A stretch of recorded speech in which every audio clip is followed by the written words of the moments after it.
आइए दोस्तों, corona virus को लेकर आज दिन भर की तमाम बड़ी खबरों पर नजर डालते हैं। आपको पता होगा दोस्तों, हमारे भारत में कोरोना वायरस अपना कहर बढ़ाता ही जा रहा है। इसी बीच आपको पता होगा, कल ही प्रधानमंत्री नरेंद्र मोदी के प्रमुख वैज्ञानिक सलाहकार ने यह भी चेतावनी दी है देशवासियों को कि कोरोना की तीसरी लहर भी आएगी और वो इस दूसरी लहर से भी ज्यादा खतरनाक होगी। वो न्यूज अपडेट मैंने आपको टुडे ब्रेकिंग न्यूज बुलेटिन के मॉर्निंग वाले वीडियो में भी बताया था, राइट। अभी यहाँ पर अपन कोरोना से जुड़ी आज दिन की फ्रेश और ताजा खबरें जानेंगे। 10 बड़े अपडेट है कोरोना से संबंधित, इस वीडियो को एकदम पूरा देखिएगा। सबसे पहले तो दुख की बात यह दोस्तों कि आज एक बड़े राजनेता की मौत हो गई। बड़ी खबर है, आरएलडी के अध्यक्ष अजीत सिंह का कोरोना से निधन हो चुका है। गुरुग्राम के अस्पताल में इनका इलाज चल रहा था। जी हाँ, राष्ट्रीय लोक दल जो कि एक राजनीतिक पार्टी है, पॉलिटिकल पार्टी है, जैसे बीजेपी कांग्रेस है, उसी तरह से ये राष्ट्रीय लोक दल के अध्यक्ष थे और पश्चिमी उत्तर प्रदेश के लोकप्रिय जाट नेता अजीत सिंह इनका नाम है। और दोस्तों, इनका कोरोना संक्रमण के चलते निधन हो गया है। ये आरएलडी के चीफ तो थे ही, इसके अलावा मैं आपको बता दूं पूर्व केंद्रीय मंत्री भी रह चुके हैं ये अजीत सिंह चौधरी। भगवान इनकी आत्मा को शांति दे, हमारी यही प्रार्थना है। चलिए अगली बड़ी खबर देखिए दोस्तों, आसाराम की भी तबीयत बिगड़ी, आईसीयू में भर्ती कराया गया उनको भी जोधपुर जेल में कोरोना हुआ था। जी हाँ, राजस्थान की जोधपुर सेंट्रल जेल में सजा काट रहे आसाराम बापू को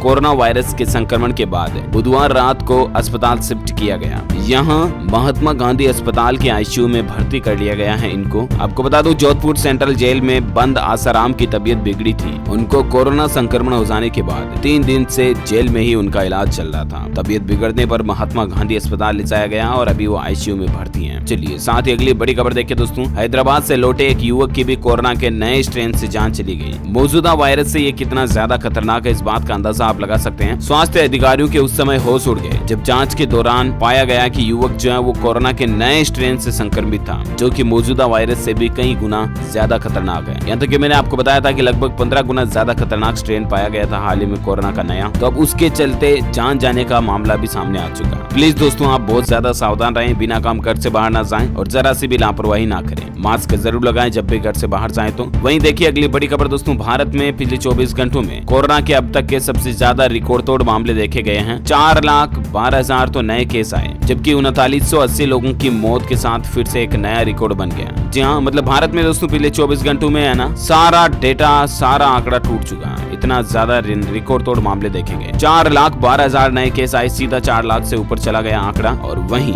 लगभग 4000 लोगों की मौत हुई है पिछले 24 घंटों में। ये डेटा वाकई में बहुत ज्यादा है। कोरोना वायरस की दूसरी लहर ने भारत में अपना कहर और ज्यादा बढ़ाना शुरू कर दिया, मानो यूं लगता है। वैज्ञानिकों की चेतावनी के मुताबिक दोस्तों 15-16 मई तक कोरोना का पीक भी आ सकता है। इससे सेकेंड वेव जो चल रही है ना अभी दूसरी लहर, इसका पीक हमें देखने को मिल सकता है। यानी कि इस दरमियान बहुत ज्यादा मामले और भी ज्यादा मामले हमें देखने को मिलेंगे। बीते 2-3 दिनों की कमी के बाद एक बार फिर से कोरोना के नए मामलों में बड़ी उछाल देखने को मिली है। तो ये भारत में डेटा चल रहा है, आप देख सकते हैं 1 मई, 2 मई, 3 मई, 4 मई और 5 मई तक के अलग अलग डेटा भी। अच्छा, भारत में दोस्तों कोरोना के टीकाकरण के डेटा की अगर बात करें ना, तो इस पर भी अपडेट देखिए आप। देश में अब तक कुल 16 करोड़ से भी ज्यादा लोगों का टीकाकरण हो चुका है। 16 करोड़ 4,94,000 से ज्यादा लोगों को वैक्सीन का डोज दे दिया गया है। ये डेटा आज सुबह 7 बजे तक का आ रहा। ऑफिशियली स्वास्थ्य मंत्रालय की तरफ से ये डेटा जारी किया गया। वैक्सीन का डोज किन किन को दिया गया देख सकते हैं आप। 94 लाख तो हेल्थ केयर वर्कर्स को पहला डोज लग चुका है, 63 लाख को दूसरा, यानी कि दोनों ही डोज लग चुके हैं। फ्रंटलाइन वर्कर्स तकरीबन लगभग 1.5 करोड़ के लगभग फ्रंटलाइन वर्कर्स को कोरोना वैक्सीन का पहला डोज लग चुका है और लगभग 5.5 करोड़ 45 से 60 साल की उम्र के लोगों को कोरोना वैक्सीन का पहला डोज लग चुका है और 18 साल से 44 साल तक के लोगों को अभी तक लगभग 6-7 लाख लोगों को कोरोना का पहला टीका लगा है। तो ये कोरोना वायरस के टीके को लेकर भी कुछ महत्वपूर्ण जानकारियां हैं। और चलिए अगली खबर देखिए दोस्तों कि कोरोना की तीसरी लहर आना तय है। आखिर कितनी जानलेवा होगी तीसरी लहर और कैसे आप अपने खुद का बचाव कर सकते हैं। जहां कोरोना की तीसरी लहर को लेकर यहाँ पर एक बहुत ही भयंकर चेतावनी निकल कर आ रही दोस्तों। तीसरी लहर कितनी खतरनाक होगी और आप उसका बचाव कैसे कर सकते हैं, इस पर एक्सपर्ट यानी कि विशेषज्ञों की क्या राय निकल कर आ रही है, मैं आपको जरूर बताना चाहूंगा। तो जैसा कि मैंने आपको बताया, केंद्र सरकार के शीर्ष वैज्ञानिक सलाहकार ने ये चेतावनी दे ही दी है कि कोरोना की तीसरी लहर आना तय है, ठीक है ना। लेकिन ये कितनी जानलेवा साबित होगी, तो इस पर दोस्तों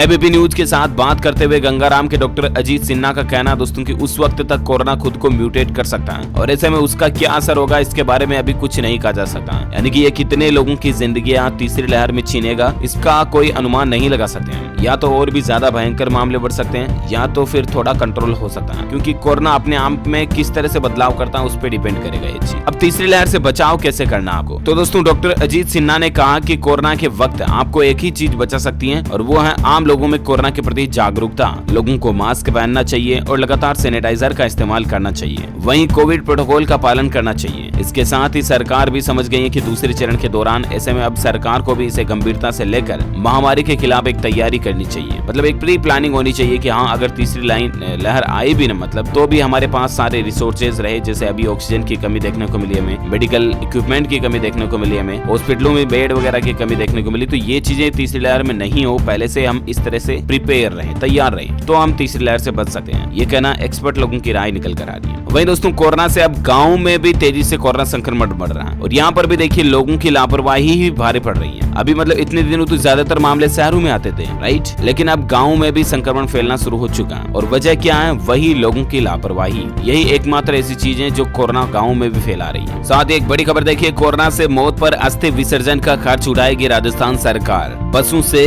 मुफ्त हरिद्वार जा सकेंगे परिजन। जी हाँ, यहाँ पर दोस्तों राजस्थान के मुख्यमंत्री अशोक गहलोत सरकार की तरफ से एक नई योजना शुरू की गई है। जिन लोगों की कोरोना से जान चली जाएगी ना, वे लोग अपने परिवार वालों का अस्थि विसर्जन करने के लिए अब हरिद्वार जाएंगे तो उनका खर्च, बस का जो खर्च होगा, परिवार वाले के 2 सदस्यों का खर्च सरकार उठाएगी। यानी कि उनके हरिद्वार आने जाने का किराया भी नहीं लिया जाएगा। रोडवेज बस में फ्री में बस यात्रा की सुविधा दी जाएगी उनको। ये राजस्थान सरकार की पहल है। साथ ही अगली खबर देखिए, आपकी नाक में नींबू के रस की 2 बूंदे डालने से क्या खत्म हो जाएगा कोरोना वायरस? आखिर इस तथ्य की सच्चाई क्या है? तो दरअसल बात कुछ यूं है ना कि पिछले 2-4 दिनों से मीडिया में, सोशल मीडिया पर, इंटरनेट पर, व्हाट्सएप पर, कई सारी जगहों पर ऐसा एक वीडियो वायरल हो रहा है जिसमें दोस्तों एक शख्स ये दावा कर रहा है कि आप नाक में बस 2 बूंदे डालो नींबू की, 2 इसमें और आपके जान जाने का खतरा कम हो जाएगा वगैरह वगैरह। तो पीआईबी फैक्ट चेक की तरफ से ये कहना दोस्तों कि ये वीडियो फर्जी है, क्योंकि नाक में नींबू का रस डालने से कोरोना वायरस खत्म होने का कोई वैज्ञानिक प्रमाण नहीं है। पीआईबी फैक्ट चेक की तरफ से ये क्लेरिफिकेशन जारी कर दिया। तो कहने का मतलब आप ऐसी गलतफहमी में या भ्रांति में ना रहें, ठीक है ना दोस्तों। नाक में नींबू का रस डालने से कोरोना वायरस का कोई लेना देना नहीं है, ठीक है। इन बातों का ध्यान रखें। और साथ ही खबर देखिए, संकट का साथी बना अमेरिका। कोरोना के खिलाफ भारत में 2 करोड़ वैक्सीन की डोज देगा ये अमेरिका जो है। 2 करोड़ वैक्सीन की डोज भारत को इस कोरोना की जंग के लिए देगा। मतलब ये कितनी अच्छी बात है वाकई में। अमेरिका के तत्कालीन राष्ट्रपति जो बाइडेन ने कहा कि उनका देश कोविड-19 से निपटने के लिए विभिन्न तरीकों से भारत की काफी सहायता कर रहा है। व्हाइट हाउस की प्रेस सचिव जेन सोकी ने भी कहा कि एस्ट्राजेनेका को भारत के लिए विनिर्माण आपूर्ति का आदेश दिया गया है और इससे भारत में 2 करोड़ से ज्यादा डोज मिलेंगे। तो ये अच्छी बात है, भारत और अमेरिका के बीच रिश्ते अब बन रहे हैं अच्छे, है ना। ओके, इसी के साथ ही आज दिन भर की तमाम कोरोना अपडेट्स न्यूज यही फिनिश होती हैं। वैसे आप मुझे नीचे कमेंट करके बताइए दोस्तों कि आप कौन से राज्य में रहते हैं, ताकि पर्टिकुलर मैं आपके राज्य के समाचार भी आपके मोबाइल तक पहुंचा दूंगा। और बाकी तो इस वीडियो को लाइक करना, शेयर भी करना अपने दोस्तों के साथ फेसबुक और व्हाट्सएप पर। और हाँ, एक काम और करना, इस वीडियो के नीचे आपको एक लाल कलर का बटन दिखेगा, उसको दबा करके GLS न्यूज चैनल को सब्सक्राइब कर लो और पास में एक घंटी का बटन बन के आएगा, उसको भी दबा दो। इससे होगा कि आपको रोजाना की ताजा खबरें और मुख्य समाचार तुरंत आपके मोबाइल पर मिल जाएंगे। ख्याल रखिएगा आप अपने खुद का, अपने परिवार का भी। मिलेंगे अगले नेक्स्ट अपडेट में, तब तक के लिए thank you, take care, good bye, Jai Hind, जय भारत, वंदे मातरम।